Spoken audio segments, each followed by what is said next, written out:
हम सभी ने कम से कम एक बार तो शत्रुंजय गिरिराज की यात्रा की होगी, परंतु क्या हमने सच में शत्रुंजय की शुद्ध यात्रा की है? क्या हम वहां जाकर भी पाप तो नहीं करके आए? आखिर हमारी यात्रा का सच क्या है? जानने के लिए बने रहें वीडियो के अंत तक। एक काल्पनिक परंतु आत्मा को झकझोर देने वाली सत्य घटना। हे सिमंदर स्वामी भगवान, अभी हम पालिताना की यात्रा करके आए हैं। बहुत अच्छा कार्य हो गया। भक्त, यात्रा के समय कपड़े कैसे पहने थे? वो तो भगवान, अब हमारे यहाँ ऐसा ही चल रहा है। अब आपके आगे क्या छुपाना।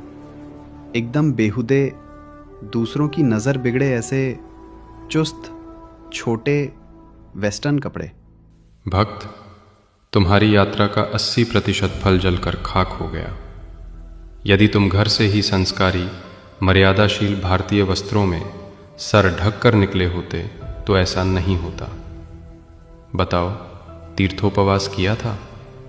नहीं भगवान, हमने तो ट्रेन में रात को भी खाया। सुबह 6 बजे ट्रेन में ही नाश्ता भी कर लिया, पहुंचकर सीधी यात्रा हो सके ना।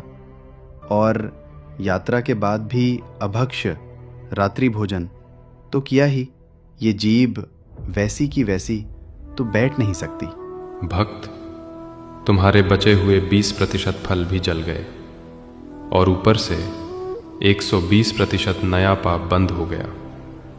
तीर्थ में तो पक्का उपवास करना ही चाहिए। यदि वह संभव न हो तो शुद्ध, कल्प्य, परिमित वस्तुओं से आयम्बिल, एकासना या बियासना। यदि वह भी ना हो सके तो कम से कम शुद्ध, कल्प्य, परिमित वस्तुओं से नवकार्षी। तुम्हारी दशा तो ऐसी हो गई कि धंधा करने गए और कंगाल होकर लौट आए।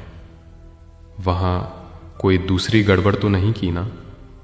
भगवान, आप तो सब जानते ही हैं, इसलिए झूठ क्या कहें।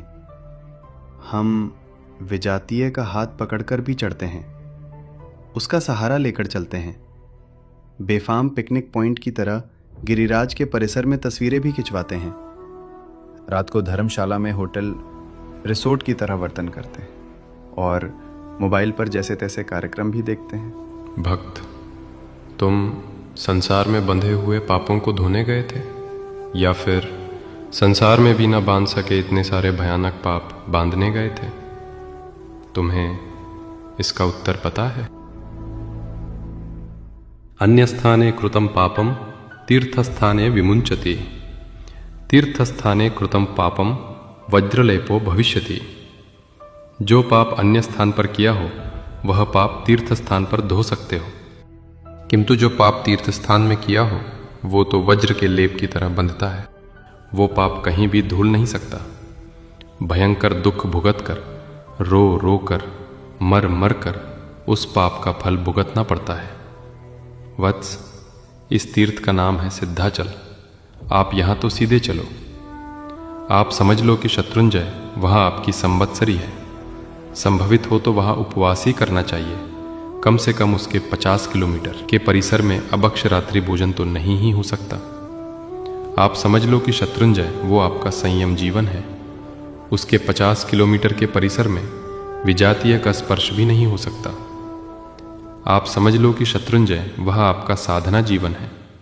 उसके 50 किलोमीटर के परिसर में अपने फोटो गिराना, वेस्टर्न कपड़े पहनना, मोबाइल मचड़ना, हंसी मजाक करना वगैरह तो नहीं ही हो सकता। वत्स, मैं यहाँ महाविदेह में गिरिराज के और भरत क्षेत्र के लोगों के सौभाग्य की प्रशंसा करता हूँ। यहाँ के भाविक आपके सौभाग्य की ईर्ष्या करते हैं और आप ऐसे उत्कृष्ट तीर्थ को पाकर उसकी यात्रा के निमित्त से ही उसकी इतनी सारी घोर आशातनाएं करते हो। बस, अब बहुत हुआ। अब संकल्प करो, घर से निकल लो, तब से एकदम सीधे चलो, तो ही आपको यह सिद्धाचल फलीभूत होगा। नहीं तो यह सभी पाप आपको बहुत भारी पड़ जाएंगे।